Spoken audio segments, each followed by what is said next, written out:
What I love about Eala, the mentality is like Rafa, never say die, from start to finish, gets the job done, finds a way. There is a horizontal line on a spreadsheet somewhere inside the United States Tennis Association's operations office, and that line sits at position 32. Everyone above it is a seed at this year's U.S. Open. Everyone below it is not. For the entire 58-year history of the Open era at Flushing Meadows, no Filipino player, man or woman, has ever had their name sit above that line. Not once.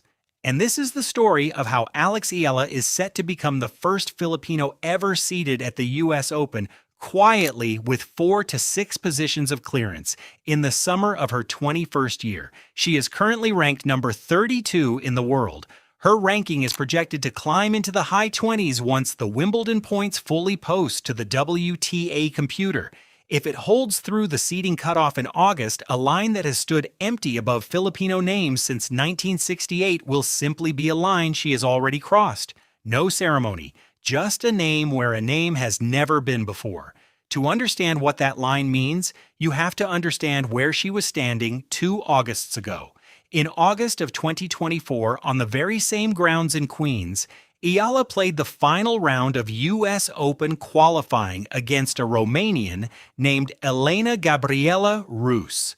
She lost that match 3-6, 6-1, 6-4. One match from her first Grand Slam main draw appearance as a professional. She flew home from New York without a point to show for the trip. Today, 24 months later, she is not fighting to get in. She is projected to be seeded above the woman who beat her. But nothing about this is guaranteed yet, and that is the honest part of the story. The U.S. Open seeding list will not be finalized until roughly 6 weeks before play begins, which places the deadline squarely inside the tournaments Eala is about to play. The Mubadala DC Open from July 25th to August 2nd and the National Bank Open in Toronto from August 2nd to the 13th. Both are stacked. The DC field alone features Elina Svitolina, Marta Kostyuk, Naomi Osaka, and Venus Williams. Toronto will bring the full top of the tour, and clustered within 3 ranking spots of Eala right now sit Haley Baptiste, Jelena Ostapenko, and Emma Raducanu, each of them one good week from moving the seed line themselves. So the honest framing is this: Eala isn't hoping to sneak in. She's holding a lead.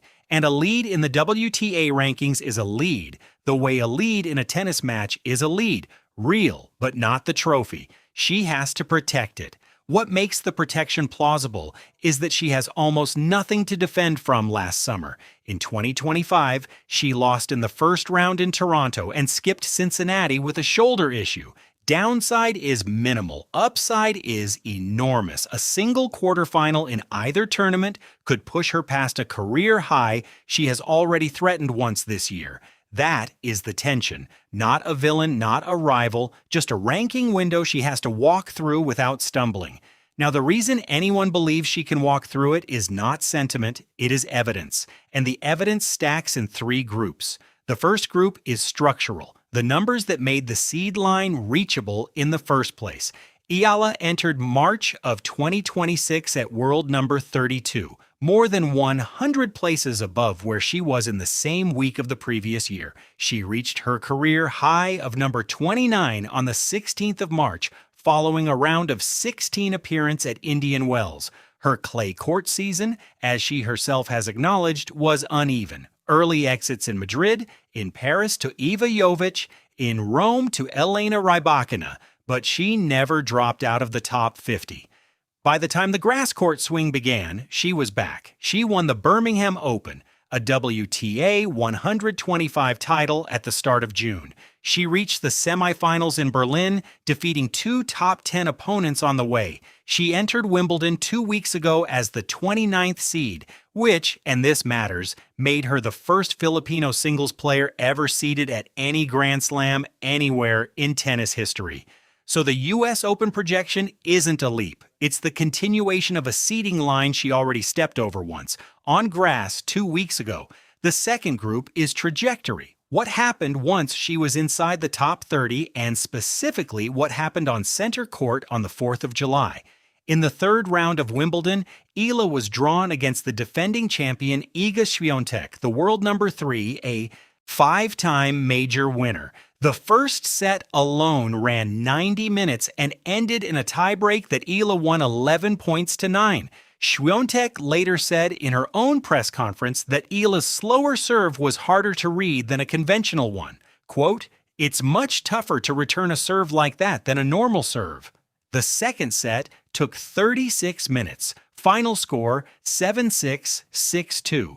Eala advanced to the fourth round of a Grand Slam for the first time in her career, the deepest run any Filipino singles player has ever made at a major. She lost the next round to the 13th seed Jasmine Paolini in 3 sets. But the point of the Swiatek match isn't the trophy she didn't win. The point is what it proved about her ranking.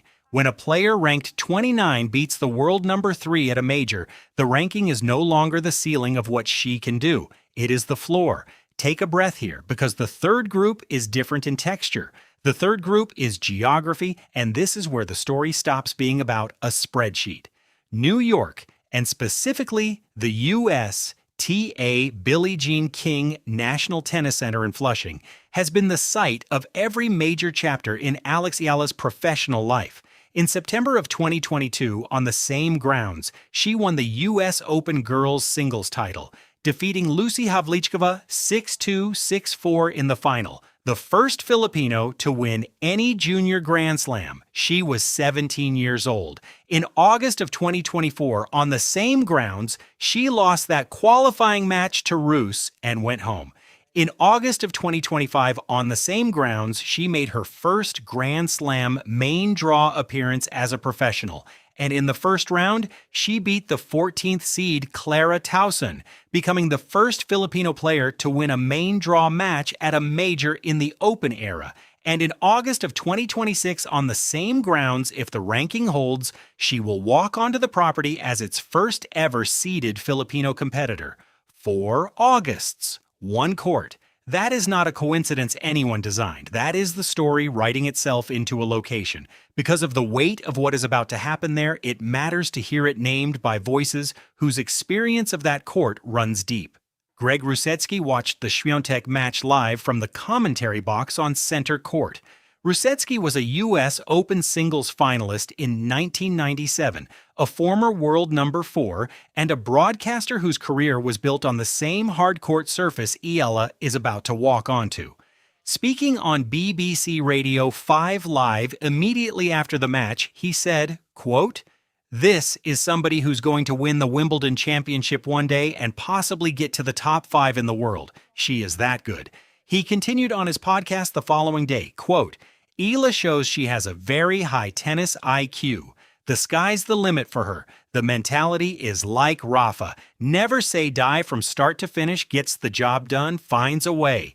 Pam Shriver, 22-time Grand Slam doubles champion and herself a U.S. Open finalist, said on the same BBC broadcast, quote, "I can't believe what I've watched. Really, the first set was extraordinary." 2 former U.S. Open finalists speaking about the same player in the same week on the record. When people who have stood in a U.S. Open final describe a player as someone whose ceiling is the top 5, that language is not decoration. It is a technical assessment from voices whose credentials on that specific court are the credentials that count. And here is why this specific milestone, the first seeded Filipino at the U.S. Open, is heavier than the numbers suggest. In the entire pre-Open era, only 1 Filipino player left any real mark at the Grand Slams. His name was Felicissimo Ampon. Standing 4 feet 11 inches tall, he reached the quarterfinals of the French Championships in 1952 and again in 1953. He was, by consensus, the greatest Filipino tennis player of his generation, and possibly of any generation before Eala. But he played before the Open era began in 1968, and before the modern seeding conventions were what they are today.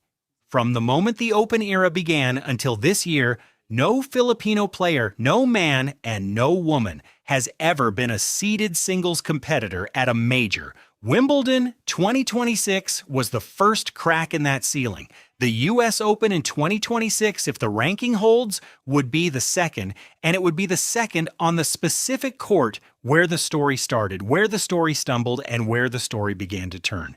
A week ago, on center court, moments after the final point against Świątek, Eala took the microphone with tears in her eyes and said this to the crowd, quote, "I'm really emotional, and maybe for someone like Iga who has won so many slams, maybe someone like Serena or Venus, this achievement may seem small. But for someone who grew up in the Philippines, and I went to train with my brother and my grandfather every day after school with my ruffled socks, my high-top shoes, and my chubby cheeks. To her, this is everything." She thanked the Filipino fans holding flags in the stands. She said, I quote, "This goes out to all the little girls with ruffled socks and chubby cheeks, so it means the world." Every seed line is a spreadsheet. This one has a specific afternoon behind it, a specific grandfather, a specific pair of scuffed high-top shoes on a court in Quezon City. That is what the line is made of, none of which is to say the ranking is safe. 2 days after the Świątek match, Eala lost her round of 16 to Jasmine Paolini in 3 sets, 4-6, 6-4, 3-6. She had beaten Paolini earlier this year in Dubai, which made the loss sharper. In the press conference afterwards, she said, quote, "I'm happy with how I faced it head on. I think I kept cool when I needed to control my emotions. Every match that I play, I go in with the self-esteem and the thought that I'm able to win." She flew home to Manila for a short break. There is a fan meet scheduled at the Glorietta Activity Center on the 15th of July, then Washington, then Toronto, then the seed line either holds or it slips, and everything written here becomes a story about how close she came. She herself will be the first to tell you it isn't done. But look at where the line has moved to. The horizontal cutoff at position 32. The one no Filipino name had ever sat above at the US Open in the entire Open era, is a line she now sits 4 to 6 positions clear of, with tournaments still to come where the downside is almost none and the upside is real. 24 months ago, on this exact stretch of the calendar, she was a qualifying round loser flying home from Queens. 4 Augusts on the same court have brought her from junior champion to qualifying casualty, to first-round pro breakthrough, to, barring a slide no one currently forecasts, the first seeded Filipinos to ever walk into a US Open main draw. On the 27th of August, she is scheduled to appear at the Stars of the Open Fan Week event alongside Juan Fonseca, Iva Jovic, and Lerner Tien, the tour's next generation, publicly named as such by the tournament itself. That is the room she's in now. She belongs there, not because anyone has given her permission, but because the ranking, the results, and the last 4 Augusts have all quietly agreed on the same thing without asking anyone. What she said on center court a week ago is the part that will stay with the fans who have been watching this from the beginning. The ruffled socks, the grandfather, the everything of it. But the line itself is the part the sport will remember. If you've been following her run and want to see what happens in Washington and Toronto over the next 4 weeks, subscribe and turn the bell on. The seed either locks or it doesn't. Either way, we'll be there for it.